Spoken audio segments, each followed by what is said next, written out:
फंडिंगच्या शोधात असणाऱ्या उद्योजकांनी सर प्रोजेक्ट रिपोर्ट बनवताना काय काळजी घ्यावी?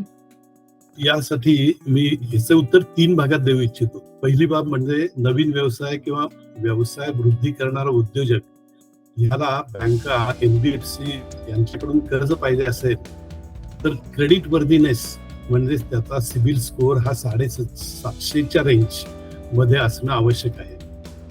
सिबिल स्कोअर हा कर्ज परतफेडीच्या इतिहासावर अवलंबून असतो.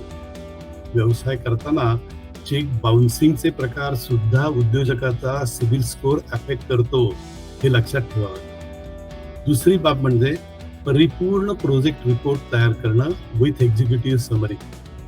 आता प्रोजेक्ट रिपोर्ट मध्ये अनेक बाबी येतात. उद्योजक, त्याचे एज्युकेशन बॅकग्राऊंड, फॅमिली बॅकग्राऊंड, त्याने व्यवसायाबद्दलचे घेतलेले प्रशिक्षण, व्यवसायातील अनुभव, बिझनेस ऍक्टिव्हिटीज, प्रॉडक्ट डिटेल्स, व्यवसायाच्या जागेबद्दलची माहिती, मार्केट व कॉम्पिटिशनचा घेतलेला आढावा, तो कॉम्पिटिशन यशस्वीरित्या कशी मीट आउट करणार आहे यासाठी माहिती देणं आवश्यक वाटतं. प्रोजेक्टेड सेल्स आणि प्रॉफिटेबिलिटी, बँकेच्या कर्जाचा विनियोग कसा होणार आहे, कर्ज परतफेड कशी होणार आहे, या सर्व गोष्टींची माहिती प्रोजेक्ट रिपोर्टमध्ये समाविष्ट करावी लागते. त्याचबरोबर व्यवसायाला लागणारे विविध रजिस्ट्रेशन्स, लायसन्सेस, रेंट अग्रीमेंट, उद्यम रजिस्ट्रेशन, पार्टनरशिप असेल तर पार्टनरशिप डीड जी रजिस्टर केली आहे, अशी सर्व कागदपत्र लागतात. सर्वात शेवटी बँकर बरोबर होणारी त्याची interaction. Banker he wants is physically, mentally fit and he has adequate abilities.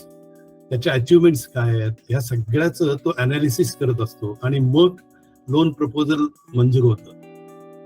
मला तर असं वाटतं मित्रो, your banker is a major financial partner in your business.